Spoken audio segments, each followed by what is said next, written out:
आयत में देखो कोई क्या होता है, लंबाई और चौड़ाई दोनों ही भुजा क्या होती है, अलग अलग होती है, ठीक है ना।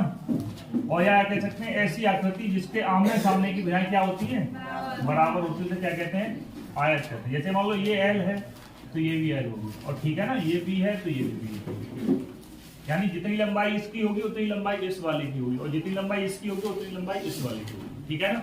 अब देखो एक चीज होती है इसमें, क्या क्या निकालते हैं, परिमाप निकालने। पहली बार परिमाप क्या होता है, किसी चीज की बाउंड्री को माप लो, ठीक है ना, किसी चीज की एरिया को माप लो, मतलब चारों तरफ की उसको नाप लो, यानी इसको माप लो, इसको माप लो, इसको माप लो और इसको माप लो, ठीक है ना। जैसे क्या बोलते हैं परिमाप। जैसे क्या लिखते हैं, देखो दो बार तो एल आया है, 2l प्लस 2b। इससे अगर 2 कॉमन ले लेंगे तो क्या हो जाएगा, l प्लस b, ठीक है ना। इसमें क्या आ जाएगा 2l प्लस b, इसका परिमाप। देखो इधर 2l प्लस 2b बराबर 2 कॉमन ले लेंगे तो क्या हो जाएगा 2l प्लस b। अगर इसका हमें क्षेत्रफल निकालना है, क्या निकालना है, क्षेत्रफल, तो क्या होता है क्षेत्रफल l इंटू u, यानी इसकी भुजाओं को मल्टीप्लाई कर दो तो क्या निकल आता है, क्षेत्रफल निकल आता है, ठीक है ना। 2l इंटू b, तो क्षेत्रफल निकल आएगा। अब देखो इधर एक चीज और होती है, जैसे मान लो ये हमारा क्या है, आयत है, इसमें 3-4 टाइप के क्वेश्चन बनते हैं। वो देखो सबसे पहला कौन सा होता है, एक इसमें वृत्त बनता है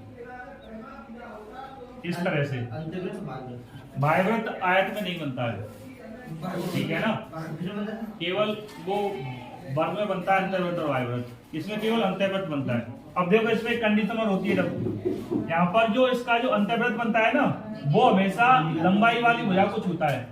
जैसे कि एल है, ये भी एल है, तो एल को छुएगा, कभी बी को नहीं छूता है, ठीक है ना, कभी भी बी को नहीं छुएगा, मतलब कभी भी चौड़ाई वाली भुजा को अंतर्वृत्त कभी टच नहीं करता है, ठीक है ना। अगर देखो इसका हमें निकालना हो क्या, रेडियस निकालना है, तो क्या कर देते हैं, ये देखो बी है पूरा यहाँ से यहाँ तक, ये क्या हो जाएगा बी का आधा, क्या जाएगा b/2, यानी r बराबर कह सकते हैं b/2 हो जाएगा, ठीक है।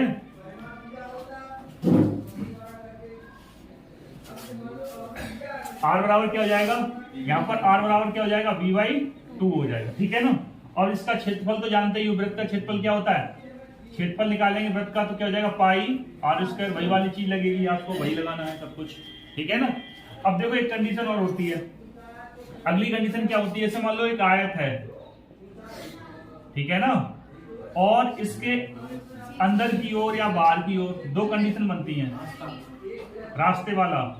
जैसे मान लो एक आयत है, एक कंडीशन बनेगी, मान लो बाहर की तरफ होगा, यानी x मीटर चौड़ा रास्ता होगा कोई, जैसे मान लो यहाँ से यहाँ तक की इसकी क्या है, x है, चौड़ाई x है, और यहाँ से यहाँ तक की इसकी चौड़ाई x है, ये भी चौड़ाई x और ये भी चौड़ाई x है, और ये l है और ये इसकी क्या है, b है। अगर जो रास्ता आयत की भुजा के बाहर होगा, जैसे मान लो बाहर की तरफ रास्ता होगा तो क्या करते हैं, जोड़ लेते हैं, और जब अंदर की तरफ होता है तो क्या कर देते हैं, घटा देते हैं। तो देखो इधर जैसे मान लो एक तो सीधा सीधा ये फंडा होता है, देखो इधर मैं लिख देता हूँ, r बराबर होता है b/2, और क्षेत्रफल का फॉर्मूला क्या होता है, πr²। पुरानी वाली लग जाएंगे, परिधि क्या होगी इसकी, परिधि भी 2πr होगी, भाई सेम पुराने वाले सारे फॉर्मूले, ठीक है ना। अब जैसे मान लो रास्ता अंदर की ओर है, अब देखो इधर ये x बड़ा और इधर भी x बड़ा, 2x बड़ा, इधर x बड़ा और इधर x बड़ा, इधर भी 2x बड़ा, मतलब लंबाई में भी 2x बढ़ गया और चौड़ाई में भी 2x बढ़ गया। तो कैसे लिखते हैं इसे, या तो इसे ऐसे लिख लो, जैसे मान लो इसका क्षेत्रफल निकलेगा, रास्ते का क्षेत्रफल, ऐसे लिख लो, रास्ते का क्षेत्रफल बड़ा,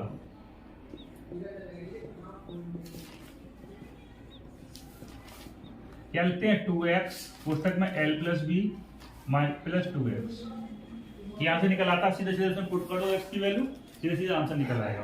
अगर जब ये कब है, जब ये रास्ता बाहर की ओर, यहां पे लिख लेना जब रास्ता बाहर की ओर,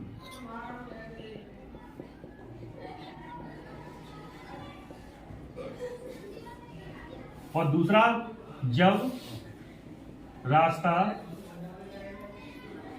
अंदर की ओर,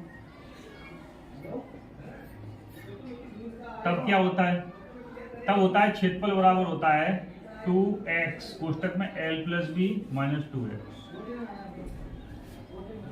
ठीक है ना। ये दो फॉर्मूले होते हैं रास्ते वाले।